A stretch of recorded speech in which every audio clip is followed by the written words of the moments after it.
Hi friends, welcome back to my channel. ಇವತ್ತಿನ ವಿಡಿಯೋದಲ್ಲಿ ನಾನು ನಿಮ್ಮ ಜೊತೆ ನಿಮಗೆ ಸಿ ಸೆಕ್ಷನ್ ಡೆಲಿವರಿ ಟೈಮ್ನಲ್ಲಿ ಆಪ್ರೇಷನ್ ಥಿಯೇಟರ್ನಲ್ಲಿ ನಡೆಯುವ 3 ರಹಸ್ಯಗಳ ಬಗ್ಗೆ ತಿಳಿಸ್ಕೊಡ್ತಾ ಇದ್ದೀನಿ. ವಿಡಿಯೋನ ಕೊನೆ ತನಕ ನೋಡಿ, ಓಕೆನಾ? ಇವಾಗ ನಾನು ಹೇಳೋ ಈ 3 ರಹಸ್ಯಗಳನ್ನು ಯಾರು ನಿಮಗೆ ಹೇಳೋಕ್ಕೆ ಹೋಗಲ್ಲ. ಅದನ್ನು ನಾನು ನಿಮಗೆ ಹೇಳ್ತಾ ಇದ್ದೀನಿ. ಯಾರ್ಯಾರು ನನ್ನ ಚಾನಲ್ನ ಸಬ್ಸ್ಕ್ರೈಬ್ ಮಾಡ್ಕೊಂಡಿಲ್ಲ ಅಂದರೆ ಪ್ಲೀಸ್ ಸಬ್ಸ್ಕ್ರೈಬ್ ಮಾಡ್ಕೊಳ್ಳಿ. ನಿಜವಾಗ್ಲೂ ಯಾರು ನಿಮಗೆ ಈ ಗುಡ್ಗಳನ್ನ ಹೇಳಲ್ಲ. ಡಾಕ್ಟರ್ ನಿಮಗೆ ಹೇಳ್ಬೋದು ಅಂದರೆ ಇಂಜೆಕ್ಷನ್ ಕೊಡ್ತೀವಿ, ಯೂರಿನ್ಗೆ ಪೈಪ್ ಹಾಕ್ತೀವಿ, ಆಮೇಲೆ ಆಪ್ರೇಷನ್ ಮಾಡ್ತೀವಿ ಅಂತ ಹೇಳ್ಬೋದಾ. ಆದರೆ ಯಾರು ನಿಮಗೆ ಈ 3 ಪಾಯಿಂಟ್ಸ್ನ ಹೇಳಲ್ಲ. ಹಾಗಾಗಿ ಯಾರೆಲ್ಲ ಫಸ್ಟ್ ಟೈಮ್ ಡೆಲಿವರಿ ಪ್ಲ್ಯಾನ್ ಮಾಡ್ತಾ ಇದ್ದೀರಾ ಅವರಿಗೆ ಈ ವಿಡಿಯೋ ಹೆಲ್ಪ್ ಆಗುತ್ತೆ ಅಂತ ಅನ್ಕೋತಾ ಇದ್ದೀನಿ. ಸರಿ, ಬನ್ನಿ ವಿಡಿಯೋ ಏನು ಅಂತ ನೋಡೋಣ. ಫಸ್ಟ್ ಏನಂತ ಅಂದರೆ, ಎಲ್ಲರಿಗೂ ಗೊತ್ತಿದೆ ನಿಮಗೆ ಸಿ ಸೆಕ್ಷನ್ ಆಪ್ರೇಷನ್ ಮಾಡಬೇಕಾದ್ರೆ ಬೆನ್ಗೆ ಒಂದು ಇಂಜೆಕ್ಷನ್ ಕೊಡ್ತಾರೆ ಅಂತ.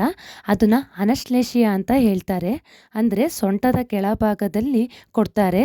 ನಮ್ಮ ಹೊಟ್ಟೆಯಿಂದ ನಮ್ಮ ಕಾಲು ಕೆಳವರೆಗೂ ಫುಲ್ ಮರು ಬರೋ ಥರ ಆಗುತ್ತೆ. ಹೊಟ್ಟೆಯಿಂದ ಮೇಲೆ ಫುಲ್ ಆ್ಯಕ್ಟಿವ್ ಆಗಿರ್ತೀರ. ಬಟ್ ಅದೇ ನೀವು ಹೊಟ್ಟೆಯಿಂದ ಕೆಳಗಡೆ ಏನೂ ಮೂಮೆಂಟ್ಸ್ ಮಾಡೋಕ್ಕಾಗಲ್ಲ. ಅದು ಆ ಥರ ಮಾಡುತ್ತೆ ನಿಮಗೆ ಇಂಜೆಕ್ಷನ್ನು. ಆಗ ಆಪ್ರೇಷನ್ ಮಾಡೋಕ್ಕೆ ಸ್ಟಾರ್ಟ್ ಮಾಡ್ತಾರೆ, ಅವರು ಶುರು ಮಾಡ್ತಾರೆ ಡಾಕ್ಟರ್ಸ್ಗಳು. ಆಮೇಲೆ ಡಾಕ್ಟರ್ ನಿಮಗೆ ಆಪ್ರೇಷನ್ ಮಾಡೋದು, ಆಮೇಲೆ ಕಟ್ ಮಾಡೋದು, ಸ್ಟಿಚಸ್ನೆಲ್ಲ ಹಾಕೋದು ಏನೂ ಫೀಲ್ ಆಗಲ್ಲ ನಿಮಗೆ. ಯಾವುದೇ ರೀತಿ ಪೇಯ್ನ್ ಆಗಲ್ಲ ನಿಮಗೆ. ಹೆಂಗೆ ಫೀಲ್ ಆಗುತ್ತೆ ಅಂದರೆ, ಈಗ ನಿಮ್ಮ ಹ್ಯಾಂಡ್ನ ಟಚ್ ಮಾಡ್ಕೊಳ್ಳಿ, ಅದೇ ಥರ ಹಂಗೆ ಟಚ್ ಮಾಡ್ಕೊಳ್ಳಿ, ಸುಮ್ಮನೆ ಹಂಗೆ ಮುಟ್ಕೊಳ್ಳಿ. ಅದೇ ಥರ ನಿಮಗೆ ಮುಟ್ಕೋತಾ ಇದ್ದೀವಿ ಏನೋ ಅಂತ ಫೀಲ್ ಅನಿಸುತ್ತೆ ಅಷ್ಟೇ. ಪೇಯ್ನ್ ಏನಾಗಲ್ಲ. ಆಪ್ರೇಷನ್ ಮಾಡ್ತಾರೆ. ಸ್ಟಾರ್ಟ್ ಮಾಡಬೇಕಾದ್ರೆ ನಿಮಗೆ ಒಂದು ಕರ್ಟನ್ ಥರ ಹಾಕ್ತಾರೆ. ಯಾಕೆ ಅಂತ ಅಂದರೆ, ಕಟ್ಟಿಂಗ್ ಮಾಡೋದಾಗಲಿ ಅಥವಾ ಬ್ಲಡ್ ಬರೋದಾಗಲಿ, ಮಗುನ ಹೊರಗಡೆ ತೆಗೆಯೋದಾಗಲಿ, ಅದೆಲ್ಲ ಸ್ಟಿಚಿಂಗ್ ಹಾಕೋದಾಗಲಿ, ಅದೆಲ್ಲ ನಿಮಗೆ ಕಾಣಿಸ್ಬಾರ್ದು ಅಂತ ಹಾಕ್ತಾರೆ. ಯಾವುದೋ ಒಂದು ನಿಮಗೆ ಕಾಣಿಸ್ಬಾರ್ದು ಅಂತಲೇ ಹಾಕೋದು. ಯಾಕೆ ಅಂತ ಅಂದರೆ, ಬ್ಲಡ್ ಬರೋದು, ಕಟ್ ಮಾಡೋದು ನೋಡಿದ್ರೆ ಕೆಲವರಿಗೆ ಭಯ ಆಗುತ್ತೆ, ಟೆನ್ಷನ್ ಆಗುತ್ತೆ. ಅದಕ್ಕೆ ಕರ್ಟನ್ ಕವರ್ ಮಾಡ್ತಾರೆ. ಆಪ್ರೇಷನ್ ಮಾಡೋದು ಗೊತ್ತಾಗಬಾರ್ದು ಅಂತ ಕರ್ಟನ್ ಸ್ಕ್ರೀನ್ನ ಹಾಕ್ತಾರೆ. ಡಾಕ್ಟರ್ ಮಾತಾಡೋದೆಲ್ಲ ನಿಮಗೆ ಗೊತ್ತಾಗ್ತಾ ಇರುತ್ತೆ. ಆದರೆ ಬಟ್ ಆಪ್ರೇಷನ್ ಹೇಗೆ ಮಾಡ್ತಾರೆ ಅಂತ ಕಾಣಿಸ್ತಾರೆ. ಹೀಗೆ ಸಿ ಸೆಕ್ಷನ್ ಪ್ರೋಸೆಸ್ಸು ಕಂಟಿನ್ಯೂ ಆಗ್ತಾ ಇರುತ್ತೆ. ಇದನ್ನು ಜಸ್ಟ್ ನಾನು ನಿಮಗೆ ಒಂದು ಐಡಿಯಾ ಕೊಡ್ತಾ ಇರೋದು ರಫ್ ಆಗಿ, ಸಿ ಸೆಕ್ಷನ್ ಹೆಂಗಿರುತ್ತೆ ಅಂತ. ಈಗ ನಂಬರ್ 1 ಪಾಯಿಂಟ್ ಏನು ಅಂದರೆ, ಈಗ ನಿಮಗೆ ಇಂಜೆಕ್ಷನ್ ಕೊಟ್ಟಾಗಿದೆ, ಆಮೇಲೆ ಯೂಟ್ರಸ್ನ ಓಪನ್ ಮಾಡಾಗಿರುತ್ತೆ, ಆಮೇಲೆ ಈಗ ಮಗುನ ಹೊರಗಡೆ ತೆಗಿತಾರೆ.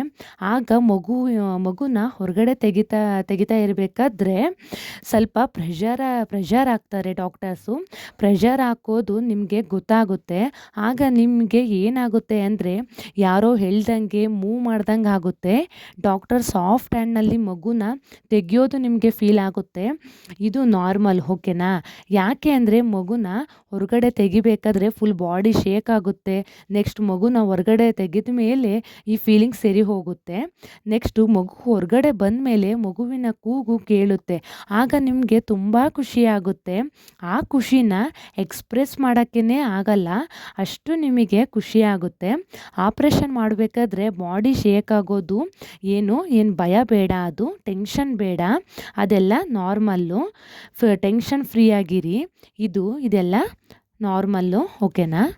ಇದು ಫಸ್ಟ್ ಪಾಯಿಂಟ್. ಸೆಕೆಂಡ್ ಪಾಯಿಂಟ್ ಏನಂದರೆ, ನಿಮಗೆ ಡೆಲಿವರಿ ಆಯಿತು, ಸ್ಟಿಚಸ್ ಹಾಕಿದ್ರು, ಆಮೇಲೆ ನಿಮ್ಮನ್ನು ಬೇರೆ ರೂಮ್ಗೆ ಶಿಫ್ಟ್ ಮಾಡ್ತಾರೆ. ಆಪ್ರೇಷನ್ ಆದ ಮೇಲೆ ಫುಲ್ಲು ಬಾಡಿ ಯಾವ ಥರ ಶೇಕಿಂಗ್ ಅಂದರೆ, ಅನ್ಕಂಫರ್ಟಬಲ್ ಶೇಕಿಂಗ್, ಆ ಥರ ಶೇಕ್ ಆಗುತ್ತೆ. ಫುಲ್ಲು ಗಡ ಅನಿಸುತ್ತೆ. ನೀವು ಆಮೇಲೆ ನೀವು ಅನ್ಕೋತಾ ಇರ್ತೀರ, ಎ ಸಿ ರೂಮ್ ಅಲ್ವಾ, ಆಮೇಲೆ ರೂಮ್ ಫುಲ್ಲು ಕೂಲ್ ಇದೆಯಲ್ಲ ಅದಕ್ಕೆ, ಆಮೇಲೆ ಫೀವರ್ ಏನಾದರೂ ಬಂದ್ಬಿಡ್ತಾ, ಈ ಥರ ಎಲ್ಲ ಅನ್ಕೋತಾ ಇರ್ತೀರ. ಏನೂ ಅನ್ಕೋಬೇಡಿ, ಇದು ನಾರ್ಮಲ್ಲು. ಇದನ್ನು ಪೋಸ್ಟ್ ಡೆಲಿವರಿ ಚಿಲ್ಸ್ ಅಂತ ಕರೀತಾರೆ. ಇದು ಕಂಪ್ಲೀಟ್ಲಿ ನಾರ್ಮಲ್, ಆಯಿತಾ? ಏನು ಭಯ ಬೇಡ. ನೀವೇನಾದರೂ ಯಾರಿಗಾದರೂ ಕೇಳಿ ಬ್ಲ್ಯಾಂಕೆಟ್ಸ್ನ ಹಾಕಿಸ್ಕೊಂಡ್ರೆ ಸರಿ ಹೋಗುತ್ತೆ. 10 ಮಿನಿಟ್ಸ್ ಬಿಟ್ಟು ಅದೇ ಸರಿ ಹೋಗುತ್ತೆ. ನೀವು ಭಯ ಪಡಬೇಕು ಅಂತ ಏನಿಲ್ಲ. ಇದು ಒಂದು ಸೆಕೆಂಡ್ ಪಾಯಿಂಟು. ಥರ್ಡ್ ಪಾಯಿಂಟ್ ಏನು ಅಂದರೆ, ನಿಮ್ಮನ್ನು ಆಪ್ರೇಷನ್ ಆದಮೇಲೆ ಬೇರೆ ರೂಮ್ಗೆ ಶಿಫ್ಟ್ ಮಾಡ್ತಾರೆ ಹೇಳಿದ್ನಲ್ಲ. ಆಗ 1 ಅವರ್ 2 ಅವರ್ ಹಂಗೆ ಗಂಟೆಗಳು ಕಳೆಯೋದು ಗೊತ್ತಾಗಲ್ಲ. ಆದರೂ ನಿಮಗೆ ಸೊಂಟದಿಂದ ಕೆಳಗೆ ಫೀಲ್ ಏನು ಗೊತ್ತಾಗಲ್ಲ. ಆಗ ನಿಮಗೆ 2 ಕಾಲಿಗೂ ಏನು ಫೀಲು ಏನೂ ಅನಿಸಲ್ಲ. ಯಾಕೆ ಅಂದರೆ ಅನೆಸ್ಥೇಷಿಯಾ ಪವರು ಇನ್ನೂ ಇರುತ್ತೆ. ಅದಕ್ಕೆ ಅದು ಕಮ್ಮಿ ಆಗಿರಲ್ಲ. ಅದಕ್ಕೆ ಆ ಥರ ಎಲ್ಲ ಆಗುತ್ತೆ. ನಿಮಗೆ ಈ ಕಡೆ ಆ ಕಡೆ ಏನಕ್ಕೂ ತಿರ್ಗೋಕ್ಕಾಗಲ್ಲ. ಆಮೇಲೆ ಏನು ಕಾಲೇನಿಲ್ವಾ ಏನಪ್ಪ ಆ ಥರ ಎಲ್ಲ ಅನಿಸುತ್ತೆ. ಅದೆಲ್ಲ ನಾರ್ಮಲ್ಲು, ಏನು ಭಯ ಬೇಡ. ನೀವು ಹಾಗೆ ಸ್ಟ್ರೈಟಾಗಿ ಮಲ್ಕೊಳ್ಬೇಕು. ನಿಮಗೆ ಫುಲ್ ಬಾಡಿನ ಸೆನ್ಸೇಷನ್ ಇರಲ್ಲ. ಫುಲ್ ಬಾಡಿ ನಿಮಗೆ ಸೆನ್ಸೇಷನ್ ಇರಲ್ಲ. ಯಾಕೆ ಸೆನ್ಸೇಷನ್ ಬರ್ತಾ ಇಲ್ಲ, ಡೆಲಿವರಿ ಆಗಿ 1 ಅವರ್ 2 ಅವರ್ ಆಯಿತು ಅಂತ ಭಯ ಪಡೋ ಅವಶ್ಯಕತೆ ಏನಿರಲ್ಲ. ಓಕೆನಾ. ಡೆಲಿವರಿ ಆದಮೇಲೆ ಸ್ವಲ್ಪ ಗಂಟೆಗಳ ತನಕ ಇಂಜೆಕ್ಷನ್ ಪವರ್ ಇದ್ದೇ ಇರುತ್ತೆ. ಓಕೆನಾ.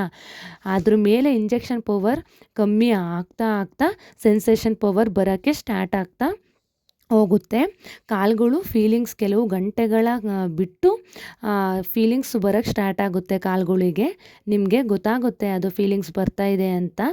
ಇದೆಲ್ಲ ನಾರ್ಮಲ್ಲು, ಏನು ಭಯ ಪಡಬೇಕು ಅಂತ ಏನಿಲ್ಲ. ಓಕೆನಾ. ನಿಮಗೆ ಈ ವಿಡಿಯೋ ಹೆಲ್ಪ್ಫುಲ್ ಆಯಿತು ಅನ್ಕೋತಾ ಇದ್ದೀನಿ. Thank you for watching. Bye bye.